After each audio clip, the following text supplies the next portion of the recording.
गुरुवार से शुरू होने वाला विधानसभा का मॉनसून सत्र हंगामेदार रहने के संकेत है।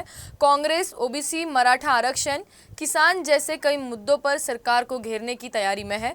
दिल्ली में पार्टी नेतृत्व ने प्रदेश नेताओं की बैठक ली। इस बैठक के बाद आलाकमान ने कांग्रेस विधायकों को विधानमंडल में आक्रामक रुख अपनाकर सरकार को घेरने के निर्देश दिए। कांग्रेस हाईकमान ने महाराष्ट्र कांग्रेस के प्रमुख नेताओं की दिल्ली में 2.5 घंटे तक बैठक की। इस बैठक में कांग्रेस के राष्ट्रीय अध्यक्ष मल्लिकार्जुन खड़गे, राज्य प्रभारी चेन्नीथला समेत प्रदेश अध्यक्ष नाना पटोले के साथ कई नेता और विधायक शामिल हुए। बैठक में गुरुवार को होने वाले मॉनसून सत्र को लेकर चर्चा हुई, जिसमें खास तौर पर कांग्रेस विधायकों को विधानमंडल में आक्रामक रहने की निर्देश हाईकमान की ओर से मिले हैं। कांग्रेस विधायक सदन में ओबीसी, मराठा आरक्षण, किसान, जातिगत गणना, बेरोजगारी, हिट एंड रन जैसे मुद्दों पर महायुति सरकार को घेरेगी। विधानसभा चुनाव बस कुछ ही महीने दूर है। ऐसे में मॉनसून सत्र विपक्ष के लिए आखिरी मौका होगा। इसलिए पार्टी नेतृत्व से कांग्रेस नेताओं को विभिन्न मंत्रालयों में भ्रष्टाचार को उजागर करने और सरकार को घेरने का आदेश मिला है। आणि विशेष करून महाराष्ट्रामध्ये शेतकऱ्यांचे प्रश्न भयावह आहे। मोठ्या प्रमाणात महाराष्ट्रामध्ये शेतकऱ्यांच्या आत्महत्या चाललेल्या आहेत। बेरोजगारी मोठ्या प्रमाणात महाराष्ट्रामध्ये वाढलेली आहे। गरिबीचं प्रमाण मोठ्या प्रमाणात वाढलेलं आहे। महागाईचं प्रमाण मोठ्या प्रमाणात वाढलेलं आहे आणि भ्रष्टाचार जसं कर्नाटकमध्ये 40% कमिशनवाली भ्रष्टाचाराची सरकार होती, महाराष्ट्रामध्ये त्याचं प्रमाण 70% कमिशन भ्रष्टाचारामध्ये अशा पद्धतीचं महाराष्ट्रातलं सरकारचं आज विषय आहे।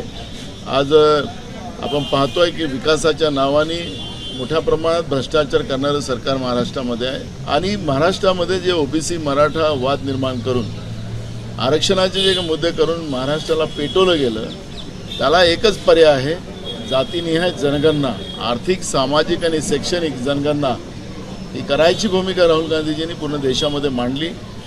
तोच विषय घेऊन आम्ही या आरक्षणाचे प्रश्न जे भाजपने भडकवून ठेवलेले आहे, महाराष्ट्रामध्ये जातीमध्ये वाद निर्माण करून ठेवलेला आहे, हे सगळे मुद्दे घेऊन आम्ही जनतेच्या समोर जाऊ। विधानसभा में विपक्षी दलों की ताकत पर नजर डाले तो कांग्रेस की ताकत सबसे ज्यादा है। विपक्ष के नेता विजय वडेट्टीवार है, इसलिए उनके नेतृत्व में कांग्रेस विधायक आक्रामक रुख अपना सकते हैं। मॉनसून सत्र के एक दिन पहले इसकी एक झलक भी देखने को मिली, जब वडेट्टीवार ने विपक्ष के नेताओं की मौजूदगी में पत्र परिषद ली। इसमें उन्होंने खास तौर पर राज्य सरकार को चेताते हुए कई मुद्दों पर घेरने की बात कही। हे सरकार विश्वासघात की सरकार आहे। मुद्दाम हा शब्द यासाठी वापरला पाहिजे की देशाच्या पंतप्रधानांनी मोदी सरकारने उत्पादन खर्चाच्या 1.5 पट हमीभाव देण्याची वल्गना केली। खरं तर हा एक मोठा जुमलेशाहीचा किंवा ही जुमलेबाजीच आहे असं म्हणायला हरकत नाही, कारण सरकारने कुठल्याही शेती मालाला 1.5 पट हमीभाव दिलेलाच नाही।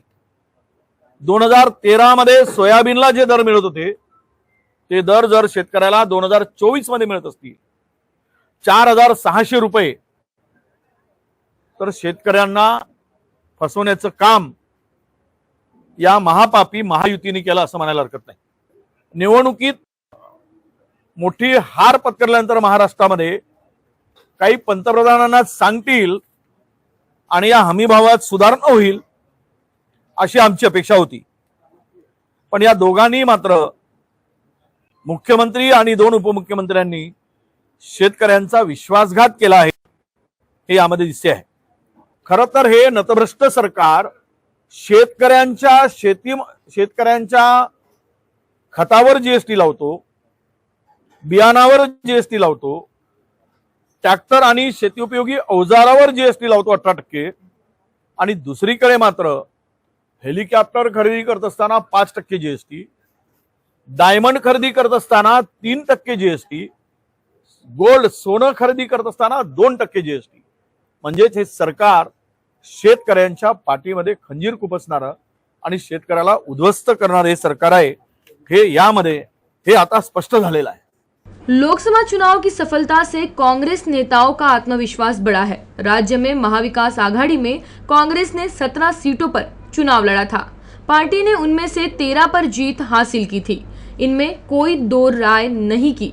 राज्य में कांग्रेस को अन्य पार्टियों के मुकाबले जनता का ज्यादा समर्थन मिला है। अब कांग्रेस इसी जीत को 4 से 5 महीने बाद होने वाले विधानसभा चुनाव में भुनाने की जुगत में है।